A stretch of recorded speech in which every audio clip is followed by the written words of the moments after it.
आपका दोस्त रवि रंचुंगी। आप जुड़ चुके हैं चुनिंदा खबरों से। बने रहिए, जुड़े रहिए चुनिंदा खबरों के साथ। लीजिए आज की ताजा खास खबर। ललितपुर में प्रतिभा स्थली अभिभावक परिवार द्वारा समर कैंप गर्मियों की छुट्टी में श्री अभिनंदनोदय तीर्थ क्षेत्र में 11 मई से 22 मई तक आयोजित किया गया। श्री अभिनंदनोदय तीर्थ क्षेत्र में भगवान अभिनंदन स्वामी की असीम कृपा से समर कैंप में बच्चों ने जहां सुंदर सुंदर हाथों में मेहंदी लगाना सीखा और विभिन्न दक्षता के साथ मेहंदी का लगाने का अनुभव प्राप्त किया।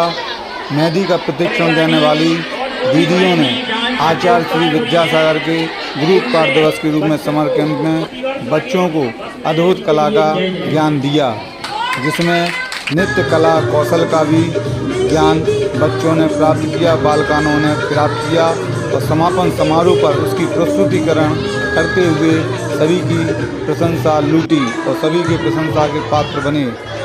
ननिहालों ने बच्चों ने अद्भुत परिधानों में गणवेश में सीखे हुए हुनर नृत्य कला का प्रदर्शन समर कैंप के समापन पर किया। महिला वीरांगनाएं भी पीछे नहीं रहीं, उन्होंने भी नृत्य कला का ज्ञान लेते हुए प्रशिक्षण ट्रेनिंग बहनों के द्वारा नृत्य कला का प्रदर्शन किया। इसके आर्ट का भी यहाँ पर बच्चों ने सादे कागज पर उकेरा, तो वहीं ओमिगामी आर्ट का भी अद्भुत प्रदर्शन किया। सविता दीदी एवं नीलू दीदी जो आचार्य विद्यासागर पाठशाला की संचालिका हैं, उनके निर्देशन में समर कैंप का आयोजन हुआ था। इन्हें सम्मानित किया प्रतिभा स्थलीय अभिभावक परिवार द्वारा स्मृति चिन्ह देकर। तो वहीं स्केच आर्ट सिखाने वाली, मेहंदी सिखाने वाली एवं नृत्य कला का ज्ञान देने वाली और अन्य ओमिगामी आर्ट का ज्ञान देने वाली सभी बहनों का आचार्य विद्यासागर पाठशाला का संचालन करने वाली बहनों का प्रतिभा स्थलीय अभिभावक परिवार ने स्वागत सम्मान किया स्मृति चिन्ह देकर। इस अवसर पर नृत्य कला का ज्ञान देने वाली दीदी का भी सम्मान हुआ। सभी बच्चों ने मेहंदी सीखते हुए अपनी कैनन के साथ स्मृति यादों को ताज़ा करने के लिए मोबाइल में फोटो खिंचवाई। तो वहीं आचार्य विद्यासागर पाठशाला के इन सभी बच्चों ने समर कैंप के अद्भुत अनुभव प्राप्त करते हुए सबसे अच्छा ओमिगामी आर्ट का अद्भुत प्रदर्शन इस समर कैंप में देखने को मिला, जिसमें दीदी का सम्मान किया गया। मेहंदी प्रतियोगिता में सम्मानित होने वाली बहन का क्या कहना है समर कैंप के प्रति, सुनिएगा। नेहा जी, आप बताएं कि आपने समर कैंप में बच्चों को क्या सिखाया? मैंने बच्चों के लिए मेहंदी सिखाई है। मुझे बच्चों को मेहंदी सिखाने मेहंदी के अंतर्गत आपने क्या अनुभूति महसूस की जब बच्चों को मेहंदी सिखाई? मैंने बच्चों के लिए जब मेहंदी सिखाई तो मुझे अपना बचपन याद आया। मतलब मेहंदी सिखाने में मुझे बहुत ही ज़्यादा अच्छा लगा बच्चों के लिए कैंप में। समर कैंप में आपने बच्चों को क्या तालीम दी, क्या सिखाया? मैंने डांस सिखाया है बच्चों को। डांस में कल्चर क्या रहा? कथक बेसिक। तो इन दोनों के माध्यम से जो आपने नृत्य कला का प्रदर्शन, क्या आपको अनुभूति महसूस हुई?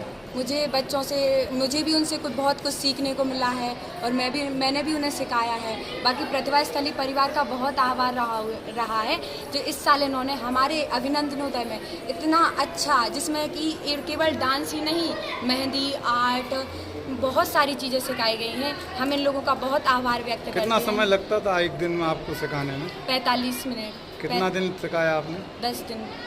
क्या नाम है आपका? दीपिका जैन। समर कैंप में आपने क्या सिखाया था? हमने पेंटिंग और ऑरिगेमी सिखाया है। जी, पेंटिंग और ऑरिगेमी पेपर पर। जब आप पेंटिंग वॉल पेंटिंग सिखा रही थी तो बच्चों को किस तरह से आपने ज्ञान दिया, क्या आपने महसूस किया? हाँ, बच्चों को थोड़ा सा हर साइज ग्रुप के बच्चे थे तो थोड़ा परेशानी हुई। किस उम्र के बच्चे रहे आपके कैंप में? हर साइज़ में थे बच्चे, छोटे थे, कुछ बड़े भी थे, कुछ जल्दी कैच कर लेते हैं, कुछ धीरे धीरे।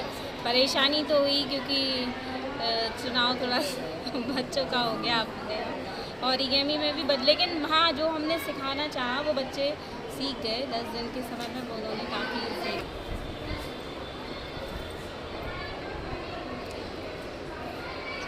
श्री अभिनंदनोदय तीर्थ क्षेत्र में समर कैंप चला, कितने दिन चला, किसके द्वारा चला? ये समर परिवार के द्वारा चला और ये कैंप 12 दिन के लिए आयोजित किया गया। कैंप तो हम लोग और ज़्यादा चलाना चाहते थे, लेकिन ये कैंप कुछ समय सीमा इसलिए रखी गई क्योंकि आचार्य भगवान विद्यासागर जी महाराज की विनयांजलि स्वरूप एक अपना कैंप लगाया जा रहा है शांगानेर द्वारा, जो कि 24 तारीख से आयोजित किया जा रहा है। इसलिए इस कैंप को हम लोगों ने प्रारूप थोड़ा सा छोटा करते हुए इसे 12 दिन का रखा है और 11 तारीख से 21 तारीख के मध्य इस कैंप का आयोजन किया गया। कैंप में किस किस के विधा से आपने बच्चों को पारंगत किया? इस वाले हम लोगों ने कैंप में, ये हमारा द्वितीय प्रयास रहा है इस वर्ष, तो इसमें हमने पेंटिंग, ओरिगामी एक ऐसी आर्ट है जो शायद इतने लोग अभी नहीं जानते हैं। पेपर फोल्ड करके कितनी नई नई, बच्चों ने आपने देखा होगा कितनी नई नई चीज़ें बनाई हैं। और इसमें डांस, मेहंदी, इन सभी क्लासों को आयोजित किया गया। थोड़ा सा समय अभाव रहा। कुल बच्चे कितनी संख्या रही? 190 बच्चों ने हमारे यहाँ पर आकर कार्यक्रम में समय क्या रहता था? हमारा समय रहा 6:45 से लेकर 8:30 बजे तक का समय रहता था। उसमें ये कक्षाएं आयोजित की गई। शाम को टाइम? शाम का समय रहा। और क्या आपने अभी जो समर कैंप में जिन टीचरों ने, जिन अभिभावकों ने समर कैंप में सबसे ज़्यादा मैं आभार व्यक्त करूंगी सविता दीदी, नीलू दीदी का, जिन्होंने हमें स्थान, समय और उनकी सारी पाठशालाओं की बहनों ने हमें बहुत ज़्यादा सहयोग प्रदान किया। और इस कैंप में आयोजन में हमारे 3 डांस टीचर रहे, जिसमें श्रीमती नीतू जैन पाली और कुमारी स्नेहा जैन, प्रियांशी दीदी और दीपिका भाभी ने 2 क्लासेस ज्वाइन की हैं हम लोगों के साथ मिलकर। ओरिगामी और आर्ट की क्लास ज्वाइन की है। और नेहा दीदी ने हमारी मेहंदी सिखाई है। बहुत काबिले तारीफ है इन सभी का। देख सकते हैं आगे हम सभी अपने हाथों को भी दिखाएंगे। हम लोगों को भी ये बच्चों के द्वारा लगाए गए ये हाथ है जो आप मेहंदी के रूप में देख रहे हैं। और मैं आप सभी मीडिया प्रभारी, चाहे वो चुनिंदा चैनल हो या अमर उजाला हो, जितने भी पत्रकार भाई साहब लोग हैं, सभी ने हम लोगों का बहुत ज़्यादा सहयोग किया इस जन जन तक पहुंचाने में। इस कार्यक्रम के लिए आप सभी का भी हम आभार व्यक्त करते हैं। और प्रतिभा स्थली अभिभावक परिवार आगे भी इसी तरह की कार्यक्रम आयोजित करता रहेगा। ये सब हम लोगों का संकल्प है। इसी मंगल भावना के साथ जय जी।